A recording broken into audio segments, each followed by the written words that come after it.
Hi everyone, this is Nikita. I'm going to quickly be answering the question that most of us have. Is GST audit applicable for FY 1920, the due date of which is 28th of February 2021? In the Finance Bill 2021, as most of you must have read, Section 35 has been omitted. Thereby, the implications being that GST audit is no longer required. What does that mean? As a chartered accountant or as a CMA, you do not have to sign the reconciliation statement which is submitted in Form GSTR 9C. But it still needs to be submitted. So even if you're not going to be signing it, if your turnover is above 5 crores, the reconciliation statement has to be submitted, but on self-certification basis by the clients. Let's have a look at Section 35 and Section 44, how they've been amended by the Finance Bill. So Section 35, which talks about GST audit, has been omitted. Section 44 has been substituted.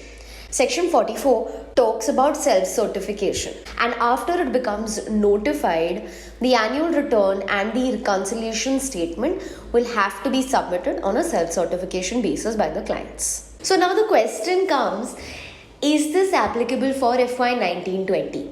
Please note that the Finance Bill is not a Finance Act, it's a money bill. Only when it is passed in the Lok Sabha, it is approved by the members of the Lok Sabha, does it become a Finance Act.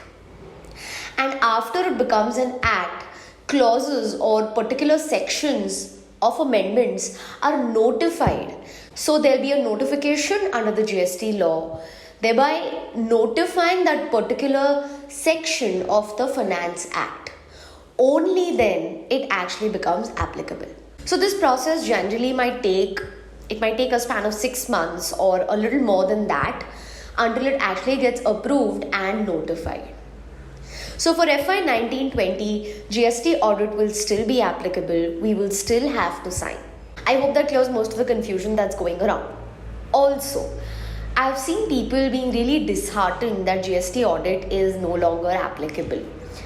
But hey, you still have to file the reconciliation statement and you still have to file the annual return. So your work is not going to reduce. It's just that you don't have to sign anymore. It will be on self-certification basis by the clients.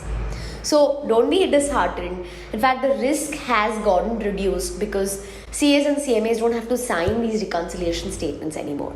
If you have any questions about GST annual return or GST audit, please ask me in the comment section down below. And if you want me to make a video on any topic, please let me know. I'll be happy to make a video on the topic you mentioned.